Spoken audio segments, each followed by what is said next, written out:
하나님께서 우리에게 주신 말씀은 느헤미야 9장 1절에서 6절까지 말씀과 32절에서 38절까지의 말씀입니다. 느헤미야 9장 1절에서 6절 말씀, 32절에서 38절 말씀을 저 여러분들이 한 절씩 번갈아 가면서 읽도록 하겠습니다. 1절입니다. 그달 24일에 이스라엘 백성들이 모두 모여 금식하고 베옷을 입고 머리에 흙먼지를 뒤집어 썼습니다. 그리고 스스로 모든 이방 사람들과의 관계를 끊고 제자리에 선 채로 자기들의 죄와 자기 조상들의 죄악을 고백했습니다. 그들은 또 각자의 자리에서 일어서서 낮 시간에 4분의 1은 그들의 하나님 여호와의 율법책을 읽고 또 4분의 1은 죄를 고백하며 그들의 하나님 여호와께 경배했습니다. 레위 사람인 예수와 바니, 간미엘, 스바냐, 분니, 세레랴, 바니, 그나니가 단상에 서서 큰 소리로 그들의 하나님 여호와께 부르짖었습니다. 그리고 레위 사람들 곧 예수와 간미엘, 바니, 하삼느야, 세레랴, 호디야, 스바냐, 부다히야가 백성들을 향해 외쳤습니다. 모두 일어나서 주 너의 하나님을 영원토록 찬양하라. 주의 영광의 이름을 송축합니다. 주께서는 모든 찬송과 찬양 위에 높임을 받으소서. 오직 주만이 여호와이십니다. 주께서는 하늘과 하늘 위에 하늘과 그 위에 떠 있는 별무리와 땅과 그 안에 있는 모든 것, 바다와 그 안에 있는 모든 것을 다 짓고 생명을 주셨으니 하늘의 만물이 주를 경배합니다. 32절부터 읽겠습니다. 우리 하나님이시여 주의 언약과 사랑을 지키시는 위대하고 강하고 두려운 하나님이시여 아시리아 왕들이 쳐들어온 날로부터 오늘까지 우리와 우리 왕들과 우리 왕자들과 우리 제사장들과 우리 예언자들과 우리 조상들과 주의 모든 백성들이 겪은 이 모든 고난을 작은 것으로 여기지 마소서. 우리에게 이 모든 일이 일어난 것은 주의 잘못이 아닙니다. 우리는 잘못했지만 주께서는 성실히 행하셨습니다. 우리 왕들과 우리 지도자들과 우리 제사장들과 우리 조상들은 주의 율법을 따르지도 않았고 주의 계명과 주께서 주신 경고에 신경 쓰지도 않았습니다. 그들은 그 나라에 살면서 주가 그들 앞에 주신 넓고 비옥한 땅에서 주가 주신 큰 복을 누리면서도 주를 섬기지도 않고 그 악한 길에서 돌이키지도 않았습니다. 그러나 보소서, 우리가 오늘 종이 됐습니다. 주께서 우리 조상들에게 그 땅이 내는 과일과 다른 좋은 것들을 먹으라고 주신 그 땅에서 우리가 종이 됐습니다. 우리 죄들 때문에 이 땅에 풍성한 소산이 주께서 우리 죄를 벌하시려고 세우신 이방 왕들의 것이 됐습니다. 그들이 우리 몸과 우리 가축들을 자기들 좋을 대로 다스리니 우리가 너무 괴롭습니다. 함께 읽겠습니다. 이 모든 것을 생각하며 우리가 언약을 굳게 세웁니다. 이것을 문서로 남기고 우리 지도자들과 우리 레위 사람들과 우리 제사장들이 서명합니다. 아멘. 벌써 날씨가 많이 추워졌죠. 얼마 전만 해도 마스크 쓰고 다니는 게 답답했는데 이제 마스크 쓰고 다니는 게 감사할 수 있는 날씨가 되어가고 있습니다. 날씨가 추워졌다라는 것은 한 해가 이제 거의 끝나간다라는 것을 의미하죠. 여러분, 지난 한 해 뒤돌아봤을 때 어떤 한 해를 보내셨나요? 행복하고 만족스럽고 너무나 좋은 한 해를 보내셨습니까? 아니면 나는 좀 후회되는 한 해를 보냈습니까? 나는 정말 잘 살았다 생각하는 사람이 있는 반면 나는 정말 못 살았다, 후회가 많이 남는다, 이런 한 해를 보낸 사람들이 있을 겁니다. 제 생각에는, 제 추측이에요, 후자가 훨씬 더 많을 것 같아요. 지난 한 해에 대한 만족감을 느끼는 사람보다 지난 한 해, 내가 그렇게 보냈으면 안 됐는데 라고 후회하는 사람이 훨씬 더 많지 않을까 싶어요. 근데 작년 2020년 1월 달을 한번 생각해 보세요. 그때는 어땠을까요? 우린 계획도 세우고 올 한 해를 어떻게 보람차게 보낼 수 있을까 고민하고 엄청난 포부를 가지고서 시작했을 겁니다. 그런데 코로나가 터지고 나의 게으름이나 여러 가지 상황으로 인해서 그 계획이 조금씩 엇나가기 시작하더니 돌이킬 수 없는, 누군가에겐 좀 과장해서 말하자면 망해버린 2020년이 된 거죠. 저도 마찬가지예요. 저도 2020년 처음에 시작할 때 원대한 꿈을 가지고 시작했는데 막상 뒤돌아보니까 모든 것이 엉켜버린 듯한 한 해가 된 것 같습니다. 참 다행인 것은 2020년은 영원하지 않다라는 거예요. 우리가 너무나 힘들게 시간을 보냈던 2020년은 이제 지나갈 거고요. 2021년도를 새롭게 맞이하게 될 것입니다. 그리고 새로운 한 해를 맞이할 때 우린 마찬가지로 다시 백지를 꺼내드리게 되겠죠. 그리고 그 백지 위에다가 새로운 계획을 적어 내려갈 거예요. 2021년 나는 어떻게 살아가겠다. 무엇을 적을까? 2020년에 후회했던 그 과거의 시간들을 똑같이 적을까요? 적어도 우리는 그렇게 적지는 않을 겁니다. 새로운 거, 과거의 후회들은 다 지워버리고 새로운 계획들을 적어갈 거예요. 그 계획은 비전적일 것이고 계획적일 것이고 훨씬 더 온전한 계획일 것입니다. 여러분들 그 계획을 따라 살아갈 수 있게 되기를 예수님의 이름으로 축원합니다. 남은 시간 후회하는 2020년을 잘 정리하고 다시 새롭게 시작하는 2021년이 될 수 있었으면 좋겠어요. 우리 신앙도 마찬가지입니다. 우리의 신앙이 무너져 내렸다라고 느낄 때, 혹은 하나님께서 나의 삶과 너무 멀리 떨어져 계신다고 느끼는 순간, 우리는 자포자기하는 것이 아니라 새로운 시작을 준비할 수 있어야 하는 것입니다. 왜? 그 시간은 지나가고 뉴 스타트, 새로운 시작이 찾아올 것이기 때문에 그래요. 개인적으로 하나님께서 지구를 창조하시면서 낮과 밤을 주시고 하루라는 주기, 시간의 주기를 주셨던 이유가 무엇일까? 저는 여기에 있다라고 생각해요. 반복되는 그 시간을 통해서 절망적인 오늘이라는 시간을 보냈을지라도 자고 일어나 다시 새롭게 희망을 가지고 새로 시작할 수 있는 기회를 주시려는 하나님의 의도가 이 자연의 섭리 가운데 담겨져 있는 것이 아닐까 생각합니다. 신앙의 새로운 시작, 그 새로운 시작을 우리는 어떻게 준비할 수 있는가? 그 답을 오늘 말씀 가운데서 찾기 원하는데요. 무너진 성벽을 다 재건했어요. 이제 어둠의 과거를 정리하고 새로운 시작을 준비하는 이스라엘, 그들이 무엇을 하고 있는가? 그들이 제일 먼저 했던 건 말씀 앞에 서는 거였어요. 지난주 말씀 기억하시죠? 에스라에게 말씀을 통독해달라고 해서 그 말씀 앞에 섰고, 그 다음 스텝으로 무엇을 하는가? 이제 오늘 말씀에서 시작되는데요. 1절과 2절 말씀 함께 읽어볼까요? 1절과 2절 시작. 그달 24일에 이스라엘 백성들이 모두 모여 금식하고 베옷을 입고 머리에 흙먼지를 뒤집어 썼습니다. 그리고 스스로 모든 이방 사람들과의 관계를 끊고 제자리에 선 채로 자기들의 죄와 자기 조상들의 죄악을 고백했습니다. 아멘. 말씀 앞에 서서 그들이 했던 행동은요, 금식, 베옷을 입고 머리에 흙먼지를 뒤집어 썼다. 조금 기괴한 모습으로 선 것이죠. 이 모습은 그들이 하나님을 떠나서 우상 숭배했던 시간에 대한 철저한 회개를 의미합니다. 단순히 형식적인 회개가 아니었어요. 어떻게 알 수 있는가? 그의 회개의 모습을 넘어서 그들은 삶의 결단을 해요. 말씀에 보면 그들이 끊어낸 것이 있는데 이방 사람을 끊었다라고 이야기합니다. 영적으로 범했던 실수의 흔적들을 잘라냈다라는 거예요. 하나님께서 이스라엘 민족에게 항상 요구하셨던 것인데, 나 외에 다른 신을 내게 두지 말라, 이방들과 혼합되지 말고 이방의 신을 너희의 신으로 섬기지 말라 이야기하셨는데, 이스라엘 백성들이 했던 가장 큰 실수는 이방의 신들을, 하나님 외에 다른 신들을 섬겼다라는 것이죠. 그래서 다시 시작하는 새로운 시작 앞에서 그들이 제일 먼저 했었던 것은 자신들의 삶 가운데 하나님과 나 사이를 가로막고 있는 이방 신들, 이방의 모든 문화들을 잘라낸 거예요. 이처럼 회개라는 건 내 삶 가운데 하나님과 나 사이에 이간질하는 모든 것들을 제거하는 것을 의미합니다. 회개는 단순히 내가 잘못했습니다 깨닫는 것이 아니라, 깨달음을 넘어서 하나님과 나 사이에 뭔가 그것을 방해하고 있는 것이 있다면 그것을 완전히 제거하는 거예요. 만약 그것을 완전히 제거하지 못한다면 그것을 우리는 온전한 회개라고 말할 수 없는 것이죠. 온전한 회개가 없다면 새로운 시작도 없는 거예요. 생각해 보세요. 여러분들이 어떤 한 남학생과 한 여학생과 이제 연애를 시작해요. 오늘부터 우리 1일이야 딱 했는데 남자애가 이렇게 얘기하는 거예요. 나 전에 사귀던 여자친구랑 아직 깨끗하게 정리를 하지 못했는데 정리하려고 했더니 난 아직 걔를 사랑하는 것 같아. 걔도 사랑하고 너도 사랑하고 난 둘 다 사랑해서 둘 다 포기할 수 없어. 이러면 어떻게 될까요? 온전한 관계가 될 수 없는 거죠. 뺨 맞기 딱 좋은 멘트잖아요. 미친 거예요. 그런데 하나님과의 관계도 마찬가지예요.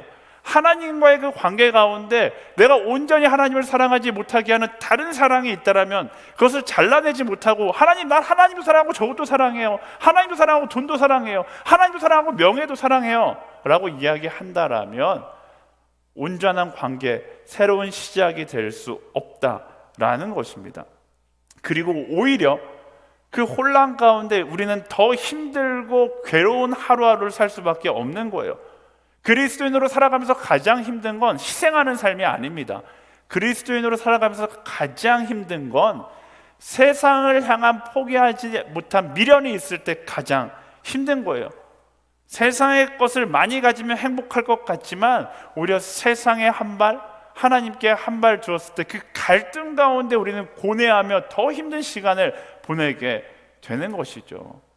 그리스도인들이 힘들어하는 이유가 바로 여기 있어요. 온전히 하나님 편을 들면 되는데 온전히 하나님 편이 아니라 50-50의 인생을 살아가다 보니까 힘들게 느껴지는 것이죠.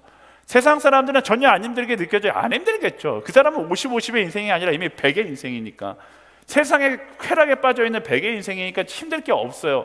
와, 세상 사람들은 저렇게 안 힘들고 행복한데 예수 믿는 나는 왜 이렇게 힘들까? 당연하죠. 저 사람들은 100의 쾌락을 누리며 살아가는 사람인데 우리는 50-50에 하나님 50, 세상 50 누리면서 이렇게 갈등하며 살아가니까 그 갈등 때문에 더 힘든 인생이 되는 거예요. 원래 양다리 걸친 인생이 훨씬 더 힘든 법입니다.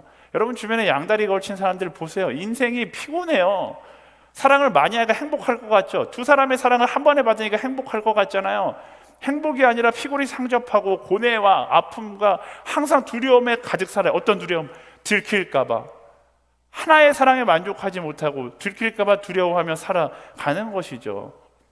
그게 양다리 걸친 사람들의 모습이에요. 그래서 어떻게 해야 돼요? 한 다리를 잘라야지 참된 행복이, 진짜 사람의 다리를 자르라는 게 아니라 어쨌든 온전히 한 사람을 사랑할 때 참된 행복이 찾아올 수 있다라는 것입니다.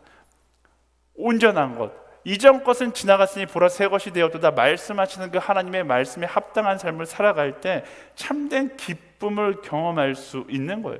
그게 세례의 의미예요.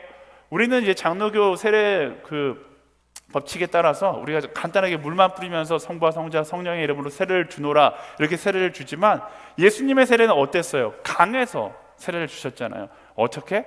강 물 속에 사람을 쳐박아 넣어요. 그리고 다시 사람을 끄집어내는 거죠.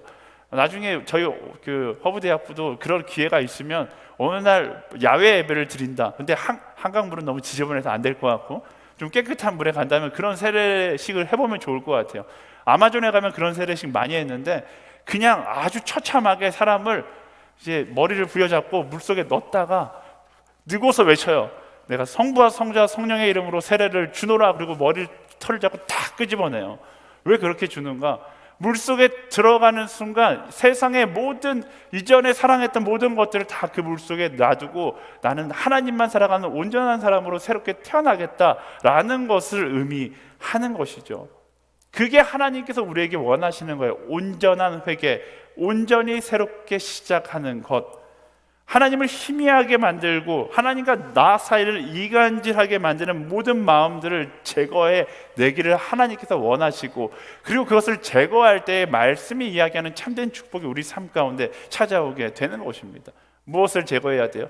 그게 돈이 될 수도 있고 성공이 될 수도 있고 뭐 욕망과 야망, 음란과 거짓 이런 것들이 될 수 있어요. 여러분 마음 가운데 생각날 거예요. 너무 뚜렷하지 않은 것들도 있어요. 마음 가운데 혹시 이게 하나님과 나 사이를 가로막고 있는 것일까?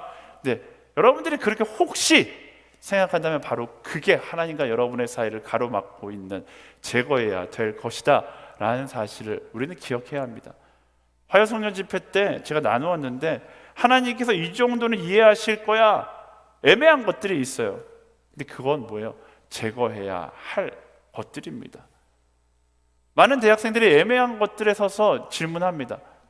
가장 극단적 예를 들면 소주 한 2잔 정도는 괜찮지 않아요? 난 취하지 않는데 성경에 취하지 말라라고 써있지 마시지 말라라고 안 써있잖아요. 애매해요. 저한테 물어본다는 것 자체가 애매한 거예요. 그렇잖아요. 왜 저한테 물어봐요? 애매하니까. 뭐 그것도 스킨십도 마찬가지예요. 목사님, 저는 스킨십의 한계가 어디 있는지 뚜렷하게 여러분들이 정의할 수 없어요. 왜? 성경에 안 써 있으니까. 근데 저한테 와서 물어봐요. 목사님, 뭐 이렇게 키스하는 것 정도는 괜찮지 않을까요? 이렇게 물어봐요. 그럼 전 뭐라고 대답할까요? 괜찮을 수도 있고 안 괜찮을 수도 있겠죠. 하지만 중요한 건 뭐예요? 저한테 물어봤다는 것 자체가 뭐예요? 애매한 거죠. 애매한 거예요. 그렇다면 하나님과 나 사이에 내가 그것 때문에 갈등하고 있다면 어떻게 해야 돼요? 그것에 대해서 단호하게 잘라낼 수 있어야 하는 것이죠. 여러분, 우리의 신앙을 무너뜨리는 건 확고한 죄는 별로 없어요. 이런 애매한 죄들이 우리의 신앙을 무너뜨린다는 사실을 기억해야 합니다. 왜? 이런 애매한 것들이 조금씩 내 신앙을 잠식해 나가기 때문에 그런 거예요. 여러분, 저에게 질문할 만큼 혹은 마음 가운데 질문할 만큼 말씀 가운데 그것에 대한 당위성을 찾기 위해서 노력할 만큼 애매하다라면 제거해내는 것이 바로 최고의 지혜인 것입니다. 그때 말씀이 이야기하는 새로운 시작, 바로 온전한 거룩이 찾아올 수 있는 것이죠.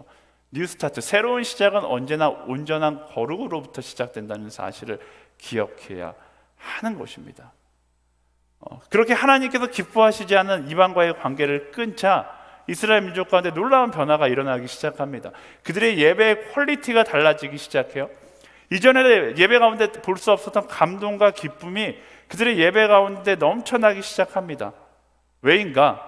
그동안 그들의 욕심과 야망과 슬픔과 좌절로 인하여서 보이지 않았던 하나님의 역사하심과 축복이 이제 보이기 시작하는 거예요.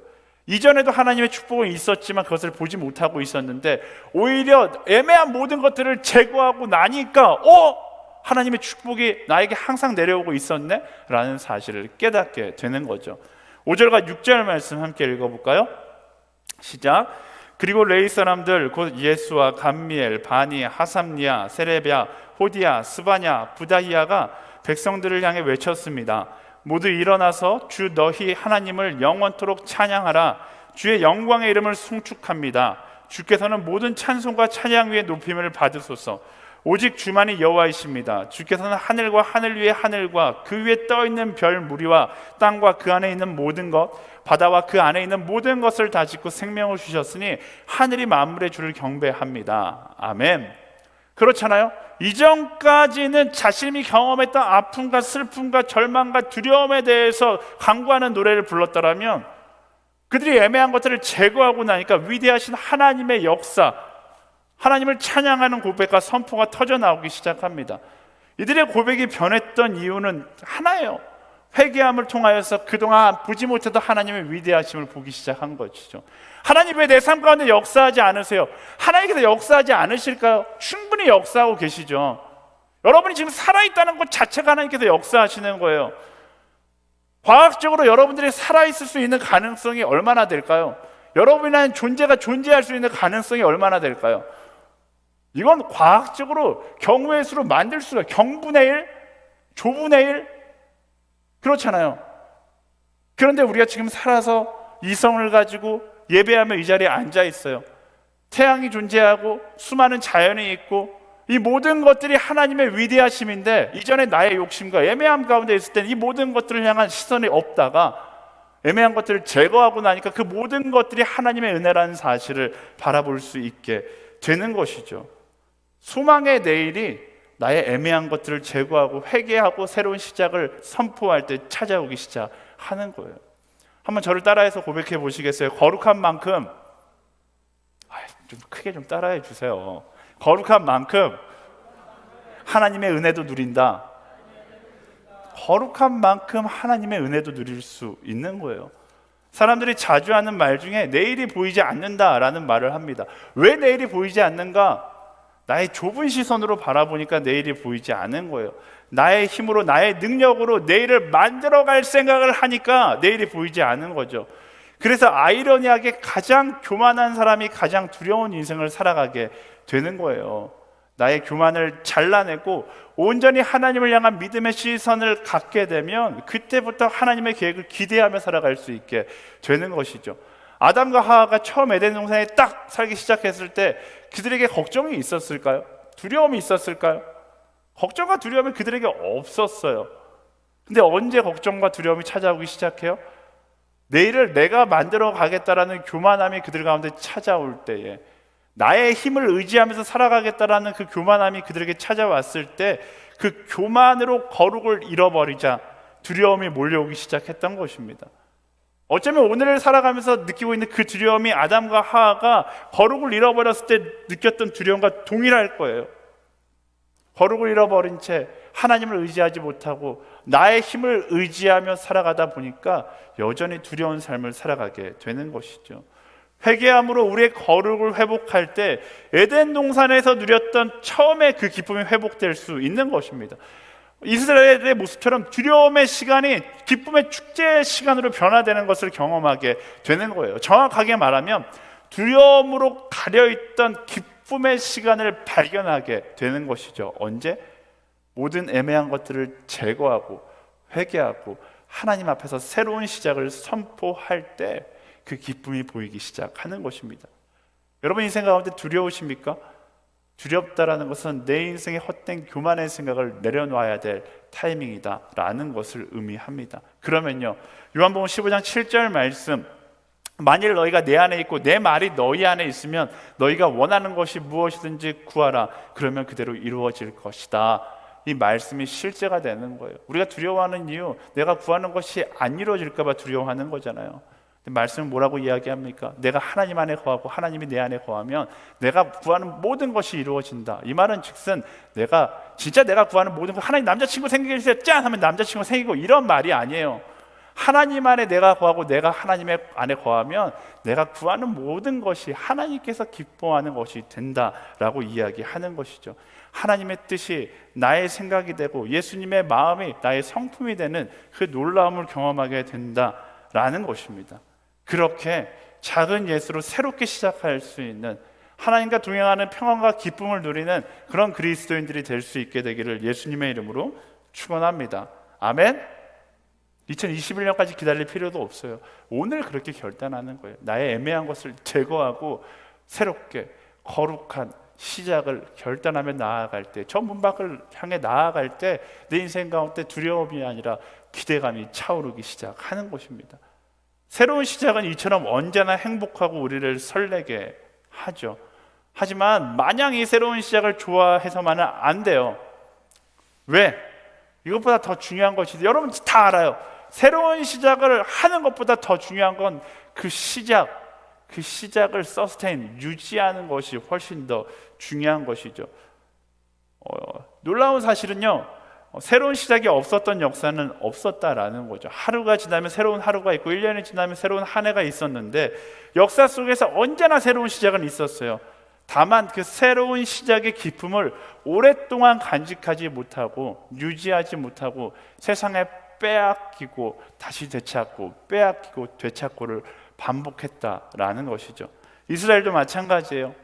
이스라엘 역사를 보면 수없이 많은 새로운 시작이 있었습니다. 우리가 2020년을 마무리하고 2021년을 맞이하는 것처럼 이스라엘도 영적인 그 주기가 있었어요. 새로운 시작을 하고 영혼의 망함을 경험하고 다시 새로운 시작을 하고, 그때마다 그들은 회개를 했고 새로운 예배를 결단했습니다. 오늘 말씀도 마찬가지예요. 34절과 35절 말씀 함께 읽어볼까요? 34절 35절 시작. 우리 왕들과 우리 지도자들과 우리 제사장들과 우리 조상들은 주의 율법을 따르지도 않았고 주의 계명과 주께서 주신 경고에 신경 쓰지도 않았습니다. 그들은 그 나라에 살면서 주가 그들 앞에 두신 넓고 비옥한 땅에서 주가 주신 큰 복을 누리면서도 주를 섬기지도 않고 그 악한 길에서 돌이키지도 않았습니다. 말씀을 이야기합니다. 이들은 이스라엘의 흑역사를 정확하게 알고 있었어요. 우리의 조상이 새로운 시작을 했지만 그들의 교만으로 인해서 쫄딱 망했던 적이 너무나 많습니다. 지금 그렇게 이야기하고 있는 것이죠. 그것을, 그들의 역사를 미화하거나 지우려고도 하지 않고 그게 얼마나 악한 선택이었는지를 기억하고 다시 그 선택을 하지 않기 위해서 노력하고 있는 것입니다. 그 노력을 위해서 무엇을 해요? 오늘 말씀에 보면 약속을 하기 시작해요. 38절 말씀 다 같이 읽을까요? 시작. 이 모든 것을 생각하며 우리가 언약을 굳게 세웁니다. 이것을 문서로 남기고 우리 지도자들과 우리 레위 사람들과 우리 제사장들이 서명을 합니다. 아멘.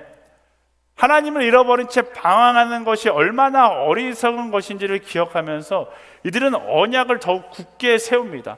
하나님과의 약속을 더욱 철저하게 하고 문서로 남기고 서명을 해서 우리뿐만 아니라 우리의 후손들도 이 약속을 따라 살아가야 한다는 것을 기억할 수 있도록 새기고 또 새기는 것이죠.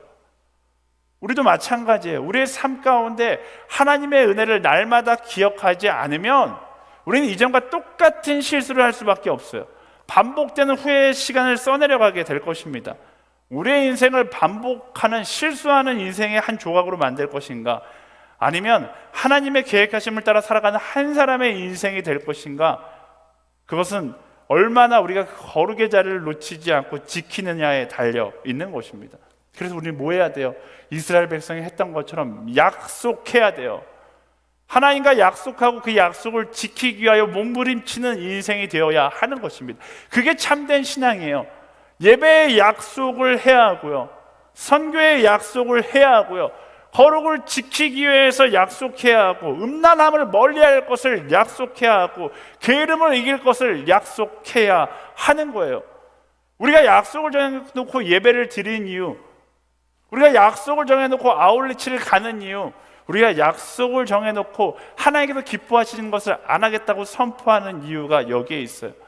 조금 더 목적을 가지고 이야기하면, 지금 이제 콜링 시즌이니까 마찬가지예요. 여러분, 제가 1년 동안 리더십으로 섬기자, 순장하자라고 이야기합니다. 이 약속을 하는 거예요. 너무 목적성이 짙은 설교인가요? 예, 여러분 걱정되세요? 그 약속이 속박이 될까 봐. 그렇지 않아요. 이스라엘 민족이요, 지금 하나님하고 약속을 하잖아요. 그들이 지금 스스로를 속박하고 있는 것일까요? 야, 약속했으니까 죽었다, 이 약속 따라 살려면 우린 죽었어, 이렇게 생각하고 있을까요? 이 약속의 궁극적인 이유를 여러분들이 생각해 보세요.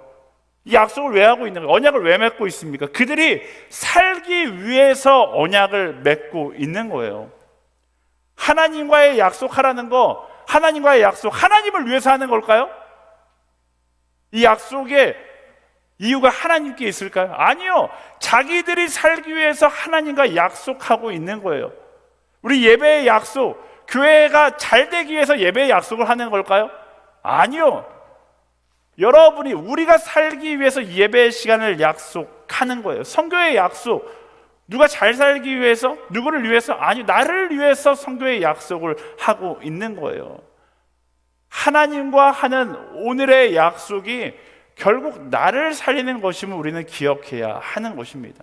하나님께서는 그 약속을 통해 역사하신 분이세요. 그 약속을 통해 날마다 그 하나님의 은혜를 기억하며 나아갈 수 있는 그런 우리 한 사람 한 사람이 되기를 예수님의 이름으로 축원합니다. 여러분, 하나님하고 약속하세요. 예배의 시간을 약속하고요, 인생의 11조, 내 인생의 10분의 1을 선교하는 데 드리겠다고 약속하고요, 나의 시간, 나의 하루 가운데 기도하는 시간을 약속하고요, 나의 삶 가운데 복음을 이야기하는 시간을 약속하고, 뭐 더 나아가서 여러분들이 가능하다면 1년의 리더로서 섬길 것을 약속하는 것이죠. 더 나아가서 여러분들이 할 수 있다면 뭐 화요 성령 집회 갈 것을 약속하고, 말씀 통독을 약속하고, 그 약속이 여러분을 얽매는 것이 아니라 그 약속이 여러분을 살리게 될 것입니다. 여러분, 하나님과의 얼마나 많은 약속이 있습니까? 약속이 없어요? 일주일에 한 번 2시에 여기 예배 나오는 게 약속의 전부예요? 여러분, 신앙의 성장을 멈추지 마십시오. 하나님과의 약속이 많아지면 많아질수록 우리 신앙이 성장한다라는 사실을 기억하는 그런 우리 모두가 되기를 예수님의 이름으로 축원합니다. 오늘 말씀을 정리할게요. 사랑하는 여러분, 거룩한 자의 자리를 지킬 수 있게 되기를 소망합니다. 사단은 항상 똑같아요. 하나님과 나 사이를 멀리 떨어지게 만들려고 해요. 사단이 하나님과 나 사이를 멀리 떨어지게 하려면 할수록 우리는 뭐 해야 돼요? 뻔하죠. 떨어지게 하려는 사단과 우리는 붙어 있으려고 몸부림치는 인생을 살아가야 하는 것이죠. 신앙생활하기 어려운 시대가 되었어요. 그러면 안 할 거예요. 제가 여러분들 질문하고 있어요. 여러분, 신앙생활하기 어려운 시대라고 저도 공감해요. 왜 안 할 거예요? 선택하세요. 할 거면 하고 안 할 거면 안 하는 거예요. 할 거잖아요. 그러면 어떻게 해야 돼요? 전심으로 해야죠. 어려워서 안 하는 게 아니라 어렵기 때문에 최선을 다해서 하는 거예요. 시험 공부 생각해 보세요. 시험 문제 어렵게 나오는데 포기할 거예요? 어렵게 나오기 때문에 더 열심히 공부하잖아요. 우리 신앙도 마찬가지예요. 어려운 시대라서 우리의 신앙을 포기하는 게 아니라 어려운 시대가 되었기 때문에 대충 신앙생활하면 끝나는 거예요. 긴장을 늦추면 끝나는 거예요. 신앙생활 할 거면 이 어려운 시기 가운데 집중해야죠. 사단이 전심으로 전력으로 공격하고 있는데 나는 쉬엄쉬엄 하겠다고요. 사단이 쉬엄쉬엄 할 때도 나도 전심으로 하는데도 상대가 안 됐는데 사단이 전력으로 공격하고 있는데 나는 쉬엄쉬엄 하겠다고요. 착각하지 마세요. 정신 차리세요. 사단이 전력으로 공격한다면 우리는 더 전력으로 예배하고 하나님께 붙어 있기 위하여 몸부림칠 수 있어야죠. 코로나로 인하여서 사단이 신이 났어요. 지금 이 시기처럼 교회를 무너뜨리기 쉽고 그리스도인을 하나님으로부터 멀어지게 할 수 있는 그런 시기가 또 있었을까요? 아마 역사상 가장 사단이 기뻐하고 춤추고 있는 시기가 바로 이 시기일 겁니다. 그리고 사단은 지금 이 순간에도 우리 인생 가운데 침체해서 우리의 신앙을 흔들려고 신이 나서 흔들고 있을 겁니다. 그러면 어떻게 해야 돼요? 사단의 의도대로 흔들리는 인생을 살아가야 합니까? 여러분 상식적으로 생각해 보세요. 신앙의 상식을 가지고 사단이 우리의 영혼을 공격하고 있는데 사단이 흔드는 대로 흔들리는 인생을 살아갈 겁니까? 이 어려운 시기 가운데 우리는 말씀을 부여잡고 평상시에 살짝 잡고 있었다면 지금 이 순간은 말씀을 부여잡고 나를 흔들려는 그 사단과 맞서 싸워야 하는 거예요. 더 거룩의 자리에 서서 절대로 난 그 거룩의 자리를 놓지 않을 것이다. 그 거룩의 자리를 붙잡고 서 있을 수 있는 사람이 되어야 하는 것입니다. 위기이기 때문에 쉬는 것이 아니라 위기이기 때문에 더 열심으로 예배해야 하는 거예요. 모이기 힘든 시기이기 때문에 야 어차피 힘들어 나 쉬엄쉬엄 가자. 아니요, 모이기 힘들기 때문에 더 집중해서 예배해야 되고요, 더 진실된 예배자가 돼야 되고 더 진실된 선교사가 되어야 하는 것입니다. 교회에 모일 수 없으니까 조금 쉰다? 모일 수 없으니까 더 뜨겁게 예배해야죠. 아무 때나 이제 영상으로 예배 드릴 수 있으니까 그냥 내가 드리고 싶은 시간에 틀어서 드리면 되지. 그건 사단 흔들고 있는데 그냥 같이 흔들리는 거예요. 어떻게 선택해야 되는지 이 위기의 순간 방심하지 마시고요, 정신 차리는 거예요. 사단이 흔든다 할지라도 절대로 그 사단의 흔들림에 흔들리지 않는 말씀에 붙잡힌 거룩한 한 사람으로 살아갈 수 있어야 하는 거예요. 그래서 우리가 얼마 안 되지만 이렇게 30%라도 모여서 함께 예배하는 거고요. 배워서 남자 프로젝트, 야 선교하기 힘든 시대인데 좀 쉬면 안 되냐? 안 되죠. 선교하기 힘든 시대가 아니라 사단이 공격하는 시대이기 때문에 쉴 수 없는 거예요. 포기할 수 없는 거예요. 남들이 미쳤다 할지라도 우리 더 열심으로 선교하기 위해서 더 많은 기회를 바라보며 내 인생을 투자하는 것이죠. 베나포처럼 하는 거예요. 온라인 순모임도 마찬가지예요. 순모임 하기 힘들죠. 목사님 온라인으로 순모임이니까 집중이 안 돼요. 누가 집중 못하게 하는 거예요? 사단이 집중 못하게 하는 거예요. 힘들다고 안 해요? 누가 좋으라고? 누가 좋겠어요? 여러분 순장들이 좋겠어요? 내가 좋겠어요? 하나님이 와 순모임 하나다 기쁘다 이러실까요? 여러분들이 안 하면 여러분들이 신앙 가운데 하나씩 포기할 때마다 춤추는 사람은 사단밖에 없어요. 여러분 사단이 기쁘게 춤추게 하는 인생을 살아갈 것입니까? 방심하지 마세요. 순장하기 어려워요? 안 할 거예요? 누구 좋으라고? 교회 가기 어려워요? 안 갈 거예요? 누구 좋으라고? 여러분 쉽게 생각하면 사단이 기뻐하는 선택과 하나님께서 기뻐하는 선택 가운데 여러분 무엇을 선택하며 살아가고 있습니까? 이 위기의 시기 가운데 여러분 어떤 것을 선택하고 있어요? 사단이 기뻐하는 것을 선택하고 있습니까? 하나님께서 기뻐하는 것을 선택하고 있습니까? 사단이 우리를 엄청나게 공격하지만 우리 한 가지 알 수 있는 건 그 공격은 너무나 뚜렷하고 명확하게 사단의 공격인 것이 보여요. 너무나 명확하게 보이는 그 사단의 공격 앞에 흔들린다라면 우리가 하나님 앞에서 고개를 들 수 있을까요? 이제 사랑의 나눔도 크리스마스 블레싱도 어떤 방법이 되든 할 거예요. 절대로 포기하지 않을 겁니다. 사단이 포기하라고 끊임없이 이야기해도 우리는 포기하지 않을 거예요. 왜? 사단이 이야기하니까. 사단이 방해하기 때문에. 사단이 방해하는 건 곧 하나님께서 기뻐하시는 일이기 때문에 우리는 그것을 놓치지 않을 겁니다. 죽을지언정 사단의 말에 순종하는 어리석음은 범치 말아야죠. 포기하는 것이 아니라 회복하고 안 하는 것이 아니라 하나님께서 기뻐하는 그 길을 선택하며 나아갈 수 있는 우리가 되기를 예수님의 이름으로 축원합니다. 그리스도인에게 포기란 없어요. 그리스도는 언제나 온전한 거룩과 온전한 희생, 온전히 하나님께서 기뻐하시는 그 길을 걸어가는 사람입니다. 누구 좋으라고 포기합니까? 예수님이 마지막까지 포기하지 않으셨어요. 십자가에 올라가서 우리를 위해 죽으시면서 옷이 손에 빡 막히니까 아파! 나 안 할래! 내려오셨을까요? 아니요, 포기하지 않으셨어요. 그리고 말씀하시죠. 내가 너희를 사랑한 것처럼 너희도 포기하지 말고 사랑해라라고 말씀하시잖아요. 우리의 그리스도의 신앙에는 포기란 없습니다. 마지막까지 포기하지 않고 내게 주어진 그 사명에 불타오르는 그리스도인으로 살아가야 하는 것입니다.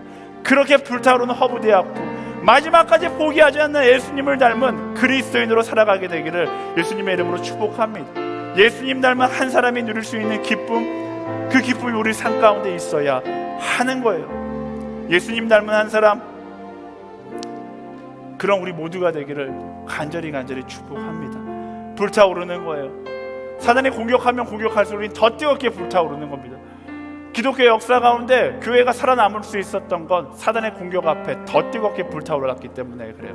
사단이 공격할 때 움츠러들지 않았어요. 더 뜨겁게 불타올랐고, 더 뜨겁게 예배했고, 더 뜨겁게 순교의 자리를 지켰고, 더 뜨겁게 하나님께서 부르신 그 자리를 지켰을 때 기독교 역사 가운데 승리의 역사를 써내려갈 수 있었다는 사실을 기억해야 하는 것입니다. 지금 이 시기는 우리가 쉬어가는 시기가 아니라 불타올라야 할 시기인 거예요. 우리 가슴에 손을 놓고 저를 따라 선포하시겠어요? 내 영혼아! 크게 선포하는 거예요. 내 영혼아! 더 크게, 내 영혼아! 불타오를지어다! 내 영혼아! 하나님의 열심으로 불타오를지어다! 예배자의 마음으로 불타오를지어다!